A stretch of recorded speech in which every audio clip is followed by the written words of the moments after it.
Segera mawar dalam jambangan jadi hiasan sia anak dara. Pemain sekalam saya sembahkan. Awal bismillah pembuka bicara. Bismillahirrahmanirrahim. Assalamualaikum warahmatullahi wabarakatuh. Sebelum saya memulakan bicara buku saya, izinkan saya untuk memperkenalkan diri saya. Nama diberi Muhammad Irfan bin Sanif, pelajar tingkatan 5 dari Sekolah Menengah Kebangsaan Pitas, kod sekolah XEA 5216. Hobi saya ialah bermain badminton dan juga membaca buku. Pada hari ini, saya akan menceritakan tentang buku yang bertajuk Tombirua Penunggu Rimba, di mana buku ini telah pun diterbitkan oleh grup buku Kraft Tangan pada tahun 2017, dan juga buku ini mempunyai halaman sebanyak 533 halaman bercetak. Selain itu, buku ini juga berharga sebanyak RM29 bagi Semenanjung Malaysia dan juga RM32 bagi Sabah dan Sarawak. Selain itu, buku ini juga telah pun diadaptasikan dalam filem, dan filem tersebut telah pun memenangi beberapa anugerah. Antara anugerah tersebut ialah anugerah filem terbaik pada tahun 2016. Berdasarkan buku ini, kita dapat melihat perkataan Tombirua. Jadi, siapakah Tombirua tersebut? Tombirua wujud dalam legenda hutan tebal di daerah pendalaman. Cerita ini sering kali dijadikan mitos, malahan ada yang mendongengkannya agar jalan cerita ini semakin menarik. Dalam bahasa kerajaan dusun, Tombirua membawa maksud sebagai roh ataupun hantu yang dikenali sebagai rogon. Selain itu, dalam suku kaum Murut juga, Tombirua dikenali sebagai Alinggu dan juga Ada. Bagi suku kaum Brunei pula, Tombirua dikenali sebagai Ranggau. Berdasarkan hal tersebut, bermacam-macam tafsiran mengenai kewujudan Tombirua.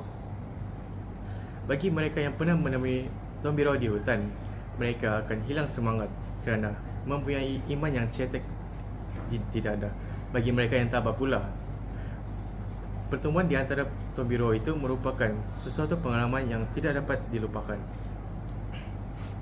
Cerita ini bermula dengan seorang tua dan juga kanak-kanak berumur 10 tahun yang sedang melihat senja. Mereka ialah Ejim yang memiliki wajah bukan manusia dan juga Penolou yang telah pun menjaga Ejim sejak kecil lagi. Pada ketika itu, Penolou menepuk bahu Ejim berkali-kali dan mengatakan kepada Ejim bahawa satu hari nanti dia akan menjadi raja di hutan ini. Selain itu, dia juga mengatakan kepada Ejim bahawa seluruh hutan ini akan menjadi rumah dan juga syurganya. Selain itu, Penolou juga mengatakan kepada Ejim bahawa jika ada tetamu daripada luar datang ke dalam hutan ini semata-mata untuk menikmati keindahan, janganlah kau kacau mereka. Sekiranya mereka melakukan sebaliknya seperti pencerobohan, maka kau pertaruhkanlah nyawamu. Seterusnya, apabila Ejim kelak dewasa, Penolou telah pun meninggal dunia. Jadi, dia mempunyai tanggungjawab untuk menjaga ketenteraman hutan tersebut. Sementara itu, Tuan Berham sedang membuang pandangannya di luar jendela. Pada ketika itu, fikirannya sangat serabut. Dia berasa sangat kesal kerana pembalak-pembalak haram itu sering kali mencuri balak-balak di kawasan Tuan Berham. Seterusnya,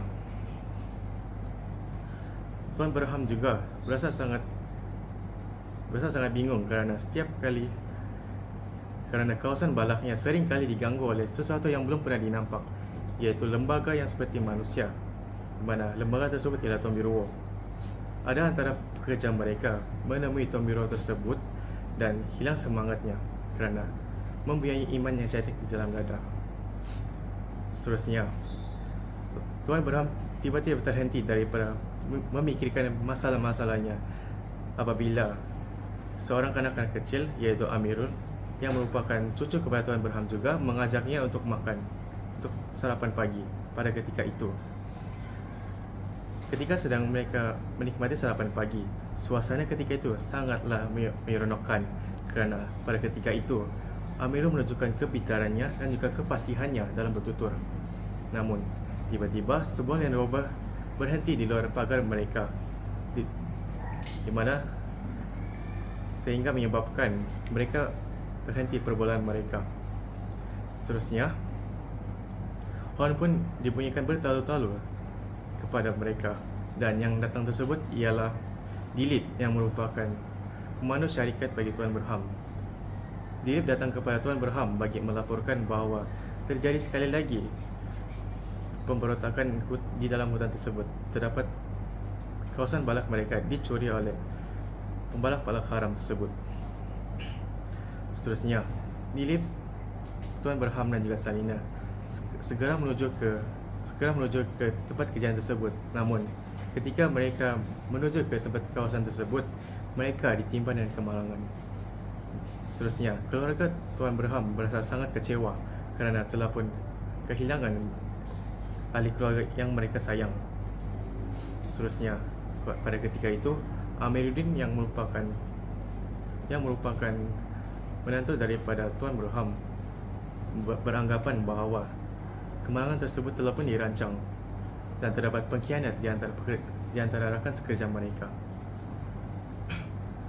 Jadi, sebagai penutup bicara akhir, antara pengajaran yang saya dapat ialah kita seharusnya bertanggungjawab apabila ada sesuatu tugas yang diberikan kepada kita. Sekian saja bicara buku daripada saya. Sekian, terima kasih.